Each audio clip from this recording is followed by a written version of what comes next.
Cayem, obusier espagnol fondu à Barcelone en octobre 1792 sous le règne de Charles IV. Il a été pris en Catalogne par les Français. Le Défenseur, canon français de calibre 24. Il a été fondu à Strasbourg le 25 février 1758. Les armes du roi de France décorant son renfort ont été effacées par les révolutionnaires français.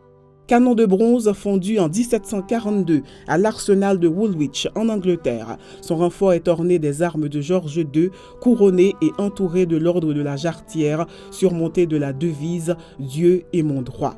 Bavaro, numéro 1471, Tripolino, numéro 1473, Romulo, numéro 1535, Scipio, numéro 1538, 4 canons espagnols fondus à l'arsenal de Séville en 1785 et 1786 sous le règne de Charles III. Ils sont coulés en bronze. Comment ces armes à feu, à la pointe de la technologie de l'artillerie lourde du XVIIIe siècle, se sont-elles retrouvées à plus de 7000 km de leur lieu de fabrication dans une forteresse perchée sur une montagne?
France, mai 1801. Les ports de Brest, de Rochefort, de Lorient et de Toulon s'activent. Des forces considérables se réunissent pour une campagne militaire dont on ignore encore le but. Bientôt se répand la rumeur qu'une expédition va se mettre en route vers les colonies françaises d'Amérique. En décembre 1801, des ordres sont donnés de faire embarquer les troupes. 31 000 hommes sont missionnés pour mater ce qu'on croit être une jacquerie d'esclaves contre l'autorité. Napoléon Bonaparte, premier consul de France suite au coup d'État du 18 Brumaire, confie l'expédition de Saint-Domingue au meilleur de ses généraux. La flotte est commandée par les amiraux Louis-Thomas Villaret de Joyeuse et René de la Touche-Tréville. Son beau-frère, Victor Emmanuel Leclerc, commande les troupes. Il est accompagné de son épouse Pauline Bonaparte et de leur fils Dermide, âgé de 4 ans. Après une traversée de l'Atlantique de 7000 km, en février 1802, les troupes parviennent au large de Saint-Domingue, la plus importante et la plus riche colonie française des Amériques. En 1697, par le traité de Ryswick, l'Espagne cède à la France le tiers occidental de sa colonie d'Hispaniola, située dans les Antilles. L'occupation française de cette partie de l'île se caractérise dès lors par une économie de plantation. C'est le système de l'exclusif qui prévaut. La colonie ne peut échanger qu'avec la métropole. Vers le milieu du XVIIIe siècle, Saint-Domingue devient la plus riche et la plus prospère des colonies françaises. Elle produit à elle seule plus de sucre que toutes les colonies anglaises réunies et 40% du café mondial. Régie par le Code noir, une société de caste fortement hiérarchisée est mise en place.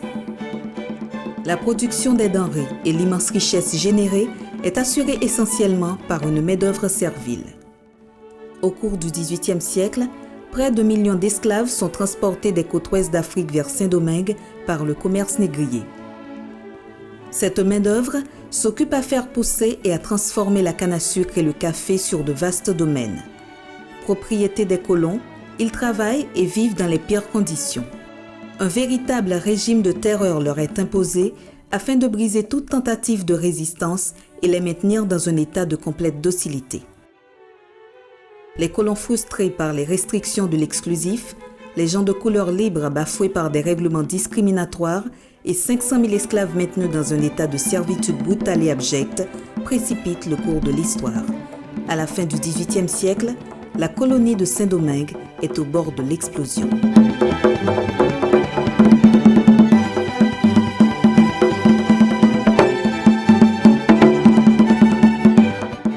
En août 1789, les révolutionnaires français proclament « Les hommes naissent et demeurent libres et égaux en droit ». Les échos de cette révolution galvanisent les esclaves qui entrent en rébellion. Dans la nuit du 21 au 22 août 1791, plusieurs ateliers des habitations sucrières dans la riche plaine du Nord donnent le signal de l'insurrection générale. Plus de 1000 colons égorgés, 160 sucreries et 1200 caféières incendiées. Les dégâts sont estimés à environ 6 millions de livres. L'esclavage est de fait aboli. Il le sera officiellement en août 1793 lors de l'invasion de la colonie par les Espagnols puis les Anglais. Dans le tumulte émerge Toussaint Louverture.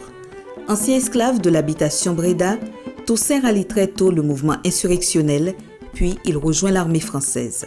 Son commandement est magistral. Il apporte la victoire à la France contre les envahisseurs espagnols et anglais. Nommé général en chef de l'armée de Saint-Domingue, puis gouverneur général de la colonie, il proclame en 1801 une constitution autonomiste qui émancipe la colonie de sa métropole. L'esclavage y est définitivement aboli et l'élaboration d'une société égalitaire est proclamée, une première étape vers l'indépendance. En réaction, Napoléon Bonaparte décide de l'envoi d'une force militaire pour rétablir à Saint-Domingue l'esclavage et la souveraineté de la France. Saint-Domingue, février 1802. Le corps expéditionnaire du capitaine général Leclerc encercle l'île de Saint-Domingue et débarque en divers points. À l'issue d'une terrible guerre, autant fait d'armes mémorables, et en dépit de la disproportion des forces et des moyens en présence, malgré la perte de leur chef Toussaint Louverture déporté en France, l'armée indigène de Saint-Domingue, formée d'anciens esclaves, sort victorieuse à l'issue de la bataille décisive de Vertières le 18 novembre 1803.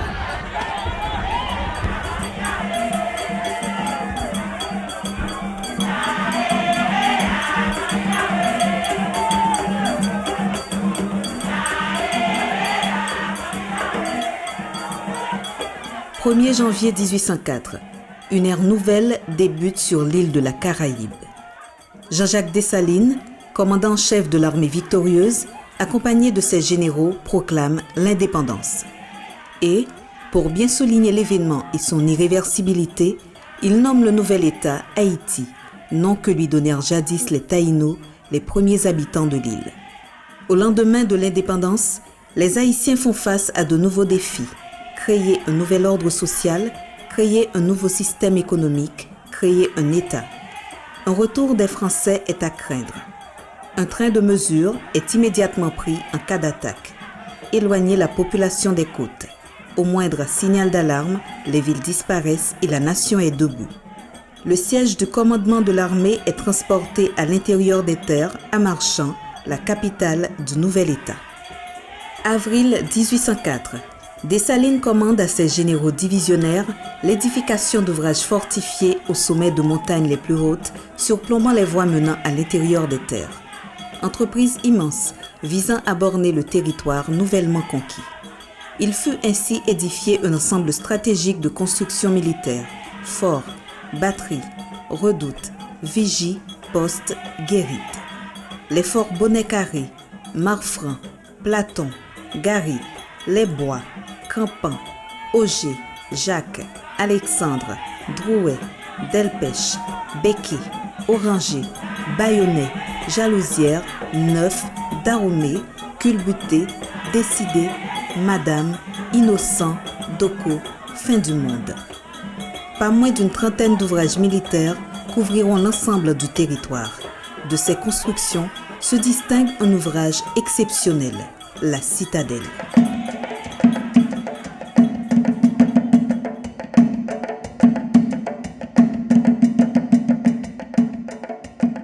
Le général Henri Christophe, à qui est confié le commandement de la région nord du pays, dépassant les instructions de l'ordonnance d'avril 1804, érige sur le Bonnet à l'évêque une immense fortification, une montagne sur la montagne.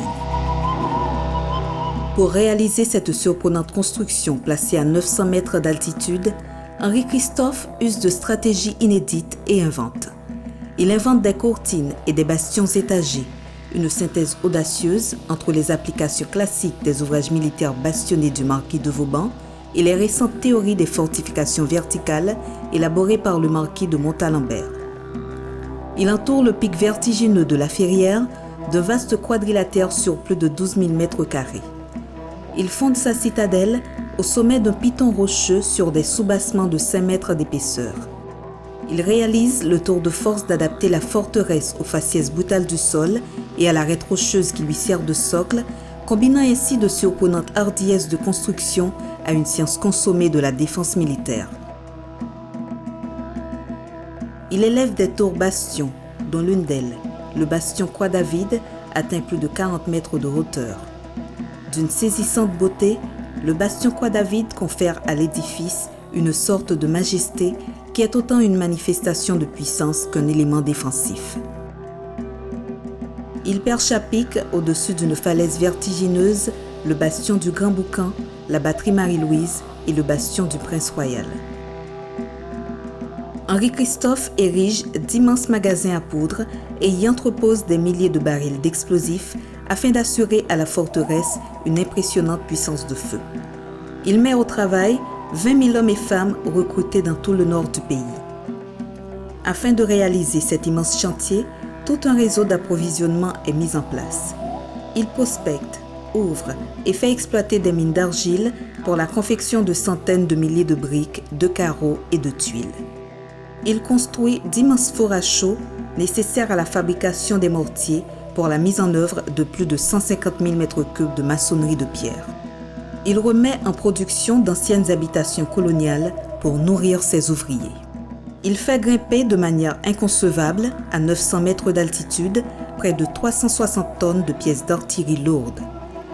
Il y transporte plus de 50 000 projectiles de guerre de tout genre, boulets, bombes, obus explosifs, grenades.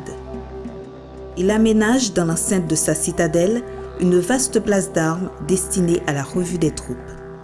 Il y loge un palais, le palais du gouverneur, surprenante architecture civile au milieu des puissantes masses des corps de bâtiments militaires. Faisant face à la ville du Cap, ce palais domine vallée et plaine en contrebas et balise la côte. Tel une vigie, il signale l'approche de toute flotte ennemie. Il aménage pour ses officiers un mess, le quartier des officiers, équipé de salons, d'un réfectoire, d'une cuisine et de fours à pain. Il installe des logements de troupes, des geôles, des forges, des cuisines, d'immenses entrepôts de stockage d'aliments. Il réunit à sa forteresse l'essentiel pour mener la guerre et résister à un long siège. Et cette interminable succession de chambres de tir casematées, longeant courtines et bastions et abritant l'artillerie lourde, battant par des embrasures la campagne environnante. Pour compléter la défense de sa forteresse sur son flanc sud, afin de la rendre complètement inexpugnable, il fait ériger 4 ouvrages supplétifs, les redoutes de Ramier. Répondant à leur mission de vigie et de défense, ces redoutes ont été armées de canons et de mortiers sur leurs 4 faces et sont entourées de fossés. Avec le site fortifié de Ramier et sa citadelle, Christophe crée un ensemble monumental à l'échelle du paysage qui l'entoure.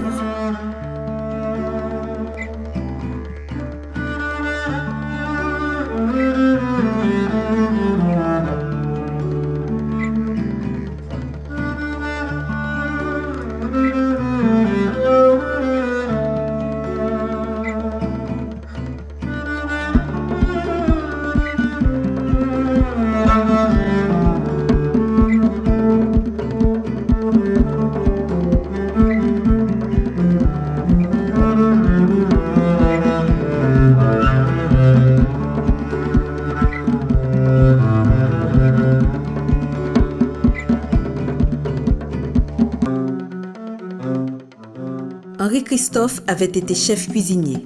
Cela contribua sans doute à ses grandes qualités d'organisateur. Il savait prévoir et programmer. C'était également un meneur d'hommes.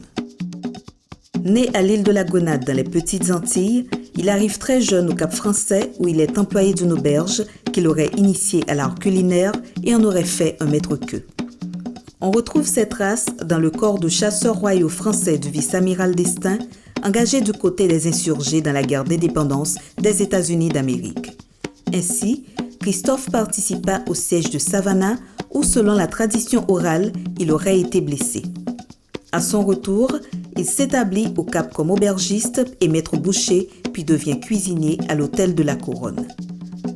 En 1793, il est chef de brigade dans l'armée de Saint-Domingue et commandant de l'arrondissement du Cap Français et de Fort-Liberté en 1798. Il poursuivit sa carrière militaire au service de l'armée indigène puis du Nouvel État. Après l'assassinat de Dessalines, il fut élu à la présidence d'Haïti et général en chef des forces de terre et des mers. Insatisfait des pouvoirs que lui conférait la Constitution, il se retira dans la partie nord du Nouvel État avec les troupes qui lui étaient restées fidèles. Le 2 juin 1811, il se fit couronner roi d'Haïti sous le nom d'Henri Ier. Visionnaire, nationaliste et ambitieux, chef militaire souvent emporté, impulsif, mégalomane, Henri Ier fut tout cela, mais également un organisateur exceptionnel. Passionné de construction, Henri construisit plusieurs palais, dont le plus somptueux, celui de Sans Souci à Millau, sur les contreforts de la chaîne du Bonnet à l'évêque, au pied de sa citadelle. Le 15 août 1820, Henri Ier est victime d'une crise d'apoplexie. Un soulèvement ne tarde pas à se déclarer au sein du royaume. Malade et trahi par sa garde, il se suicide le 8 octobre 1820. Son corps est amené de nuit par ses proches et enterré à la citadelle. À la mort du roi, la citadelle Henri est pillée puis abandonnée.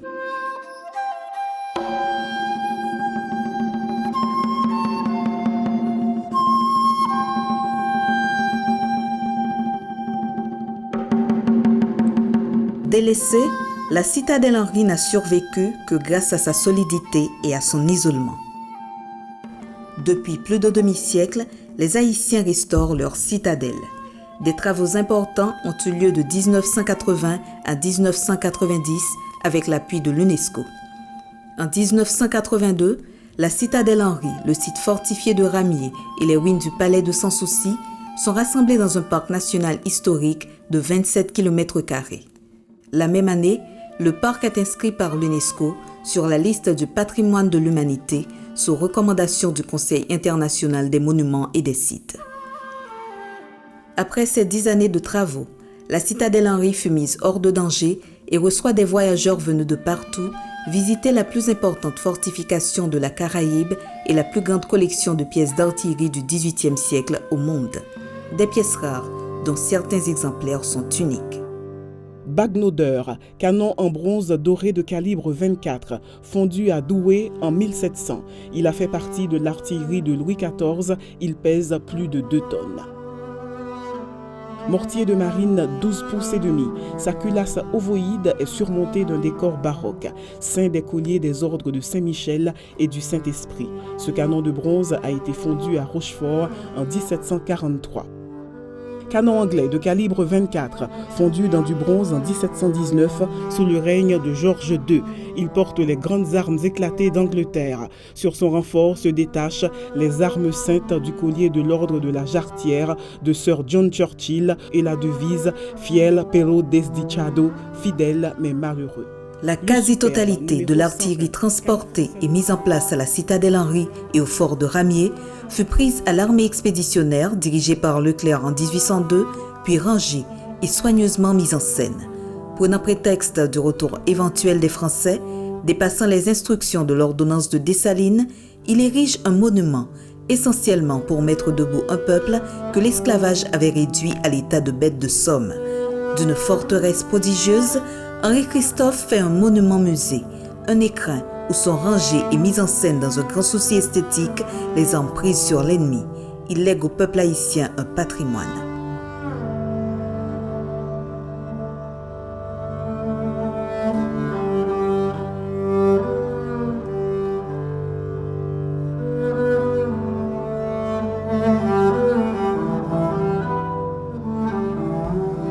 Il avait compris que la fierté ne pouvait se résumer avec des mots, qu'il fallait de grands symboles.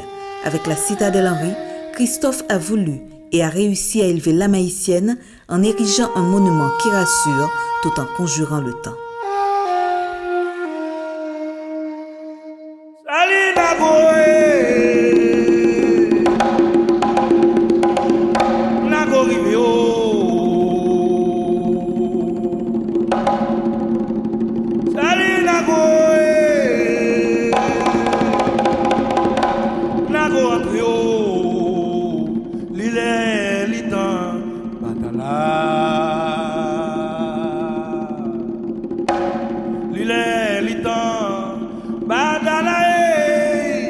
Salinago jodia